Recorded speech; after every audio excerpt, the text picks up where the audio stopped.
Creating from the Heart, the Artistry of Living. I'm Susie Vance, and I'm here today with a painter by the name of Pat Herman.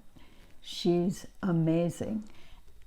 And I'm not going to tell you what her passion is yet, but we're going to find out a few things about her. Okay. Were you always a painter? Always a wannabe until I was.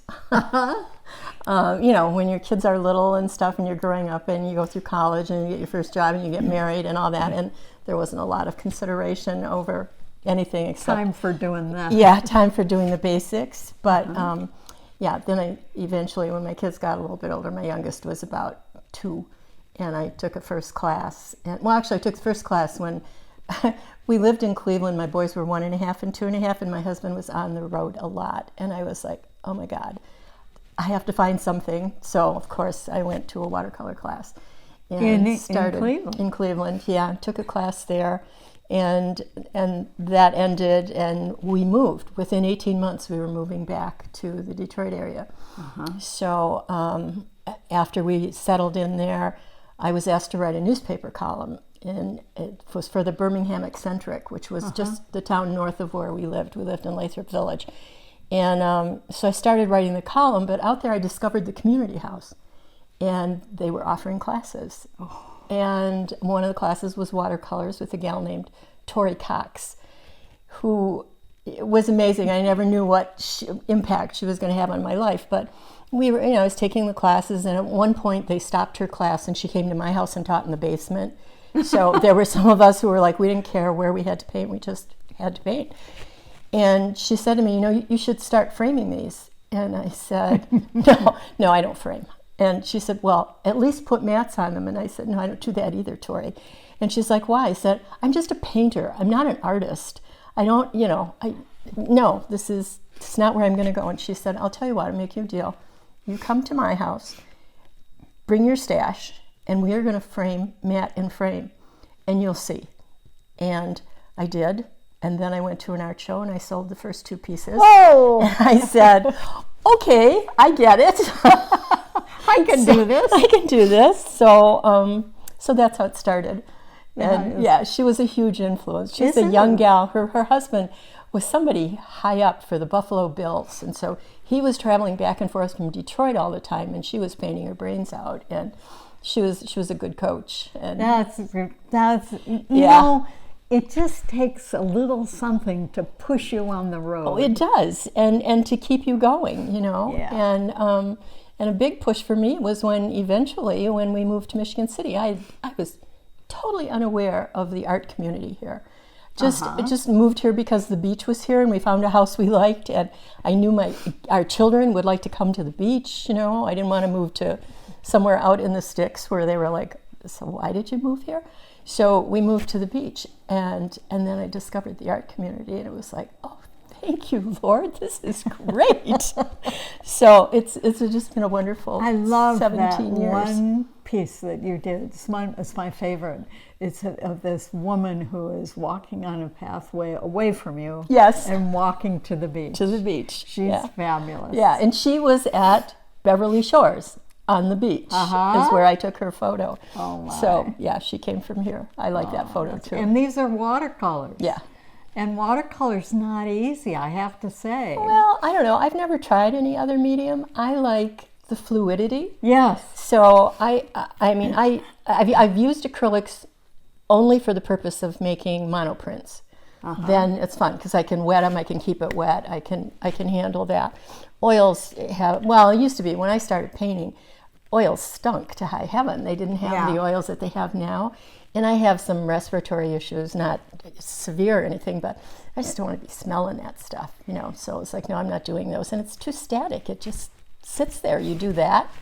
And there it is. Yeah, it's right where you put it, So that never There's had no an appeal. God in it, is what I would say. Yeah. And the reason I would say that is because my sister is also a watercolor artist. Is she? And every once in a while she does demonstrations.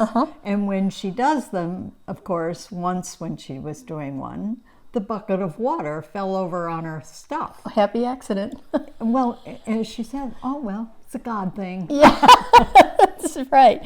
Well, I like it. I like that things can happen and yes, and move, and sometimes surprisingly, sometimes definitely encouraged to go, and it goes. But I like the fact that you have that, and I love ink.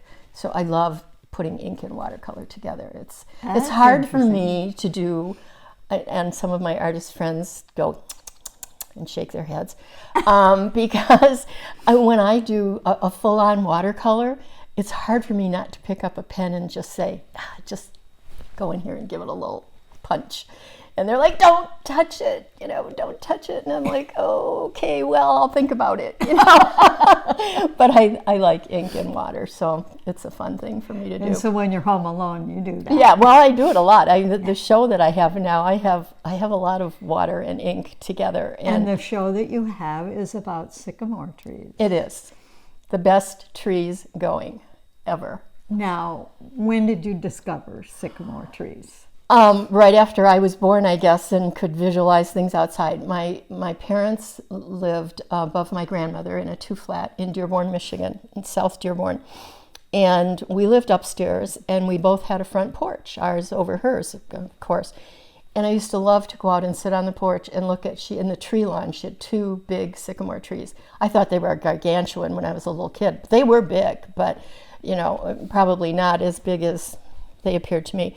But I love to watch the leaves. Leaves can be 8 inches long. I mean, those are big leaves. They are. And the color in the spring and through the summer of the leaves is beautiful. There are always some that are more yellow, some that get really dark, and so it's just beautiful to look at. And when they move, there's a lot moving, So when I got big enough to be outside on my own and friends would come over and stuff, I'd love to lie on the tree lawn and just look up in the trees, and you see all these fabulous branches coming out of this tree. So I never knew that they sort of imprinted themselves on me. Oh, they did? Yeah, they did.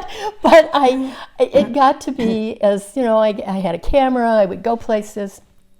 Whenever I would see a sycamore tree, like if it was off in the distance, I'd have to go see if I could get to it, because I wanted to take a picture, whatever I could reach, whether it was the bark or the seed balls or leaves or just whatever. So I have a good collection of sycamore tree pictures, and for a long time I thought I'm going to do them in graphite. Because, and that was my thing. That was about, especially thinking of it about 15 years ago, 20 years ago in Arizona, because there are sycamores in Arizona, which surprised the living daylights out of me. I was like, whoa, wait a minute, these are Michigan trees. What's going on here? But they grow easily. If they can get some water, they don't need gobs and gobs of water, but they, of course, need some water. So a lot of times in Arizona, if you're out in the desert and you're driving along and there's a creek coming through, if you're in the spring, you're not going to find that in the summer, but the trees make it through the summer. You can always count on, almost always, there's going to be a sycamore tree down there. It's not going to be a grove of trees of sycamores, but there's going to be at least one there. So I thought that was really amazing. Michigan tree and Arizona tree. That's really intrigued me. Yeah. So, and then I decided it would be boring if I did several of these. I didn't want to be drawing graphite trees. So I said, okay, what am I going to do? Maybe I'll do them in ink. And I came really close to starting about, it was probably 2016 or so. It was our last year in Arizona. And somehow the time was never right. You ever have to do that when you think of projects and you think, okay, it needs to be on a shelf in my brain somewhere or just rolling around loose. And the time will come and it will tell me. Yes, it will. Yeah, that's an amazing thing, isn't it not? So, usually there's a woman named Elizabeth Gilbert, and what she says is that the ideas are their own entity, and they float around the world, and they're looking for the perfect person. I like that. And they find the person, and they glom onto them. Yeah. And they'll stay until somehow it becomes clear that it's not going to happen. That it's not going to happen, and then they leave. Well, I've been glommed. But you've been glommed. Yes. I saw that you've been glommed. I have been glommed. And so about a year and a half ago, my husband was ill, and And our friend, Julie Casnunes, called me and said, "Are you painting?" And I said, "No." And she said, "You need to be painting now." It was a particularly difficult time. And I said, "Julie, I can't. I can't think. I can't, you need to be able to focus. You need to picture things in your head." And that was not the picture that was in my head. And she said, "Well, listen, COVID's here. My classes are on Zoom. Why don't you just come and sit in on my classes?" She said, "We don't care if you don't talk. You can paint. You can do anything you want. Just come." And I said, "I'm not sure I can. I just don't think I can." She said, "Well, think about it." And I said, "Okay, I'll think about it, but I don't even know what I would paint." And she said, "You'll think of something." And I said, "Yeah, I could. I will think of something." And she said, "Okay, here's how you get on Zoom. Here's the link. And it's Monday at 1 o'clock. See you Monday. Bye." And so I got my stuff out, and I thought, that would be good. It would be great. She said, "You don't have to go anywhere. You don't have to leave your husband. You can be there and be in the house and everything." And I thought, all those things add up pretty good. So I got my stuff down, and when I tried to think of what on earth am I going to paint, I thought, for some reason, the sycamore trees popped in my mind, and I thought, well, okay, maybe now is the time. Start a sycamore tree. There you go. See, it came back and it said, hey. Yeah, it was still stuck in there. And I did it, over Zoom with the group. And I had some really positive comments about it was like a play piece for me. I was just doing it. I wasn't making a painting. I wasn't, not overthinking it or anything, just doing the image. This is right. Yeah, and everybody liked it, and I was like, "Oh, well, that's great. Well, I have another image that I want to paint." So then I started working on that, and then in the middle of it, I said, I can't finish it because I don't know where I want to go, so I'll just start another one. And I started another one, and now I have a show. So I love it. It's at Glenn Firm's, at Ellen Firm Gallery. Yes, it in is. Beverly Shores. And it will be there now until November 8th. In fact, we had a second Friday opening in September. And it was great. I had a lot of people there and a great response to the art, which really pleases me. That's almost better than anything, right? We know how that is. So that was really fun. But I'm now entering the second month of the show. And so I've decided to have a second Friday. Great! Yes, so on October 14th, Firm is hosting another one. That's great. Second Friday. So tell me this. When you were really, really little, lying on your back looking at those sycamores, were you ever thinking about painting? No, just enjoying. I was fascinated. It was all, when you have two trees that are relatively close together. I don't know how large my grandmother's lot was, but not huge, maybe 60 feet across or something. But there were these two trees down there, and there was no driveway up, so there was all tree lawn across the front of her lot. And they were mature trees, and the little seed balls hang there. Sycamore trees are both male and female in one tree. So they produce their own seed balls. And it was fun to see them there, and really kind of spindly little things, And on a windy day, those things would be whipping around, and it was just fun to watch. And because, summertime is when you would be doing that, and light would be good. And so you'd see the sun come and go, and leaves turn bright, and then dark. I think the sycamore tree is what gave you permission to be the artist you are, I think. I think that probably was a start, because I've always been fascinated with them, and to the point where I wanted to do something about it. Didn't know what for a long time, but so I will tell you that moving here, I went to Stone Lake. Are you aware of Stone Lake in LaPorte? Are you aware of the sycamores at Stone Lake? No. Okay. The beach. That's where the Soldiers Monument is. So when you come in off of whatever, I always call it Pine Lake Road. I don't know what that road is called, but you turn in there's a motel on the corner. Waverly is the street. You turn in on the street, and there are actually 3 entrances to the Soldiers Monument. And I took these pictures like 3 years ago that I have also been using in the show.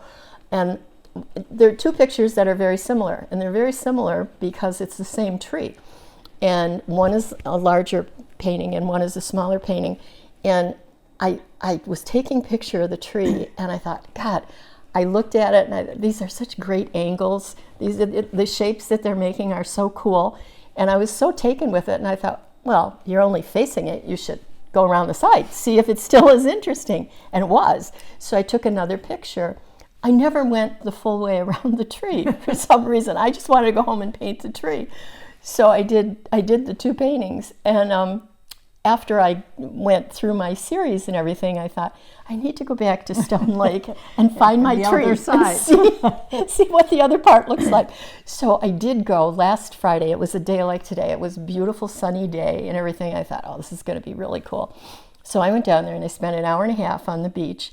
And I had no idea when I was there how many photos I was taking. But I shot bark, I shot roots, I just shot everything that had any appeal to me. So when I got home, I was flipping through the photos and I thought, wow, I really did take a lot of photos. So I said, I wonder how many. I took 105 photos in an hour and a half. And I said, good, I'm ready to go. I got a lot of good subject matter. So you will be seeing more sycamore trees. I love this. Yeah, and these are the odes to the sycamores, but the others will be, will have their own individual names. I don't want to do Ode 110, That's not where I am. I love this. Yeah, so it was great. It was a perfect morning. I left my apartment about, 10:30 in the morning. I got over there, and it was so beautiful. And there was nobody around, and I'm just tromping around on the beach. Every time I saw something I liked, I took a picture. There you go. And now people send me pictures. That's really fun. That somebody will say, I was walking downtown, and what do you know? There's a sycamore down there. I never knew it before. And they would take a picture. So, in fact, the one in the show that is the seed balls, it's the trunk and the seed balls. It's from a friend of mine in Alexandria, Virginia, who sent me. And, my daughter-in-law sent me a picture of a broken limb, a sycamore limb at the base of the tree. I said, I might have to paint that at some point, So it's fun. It's really fun.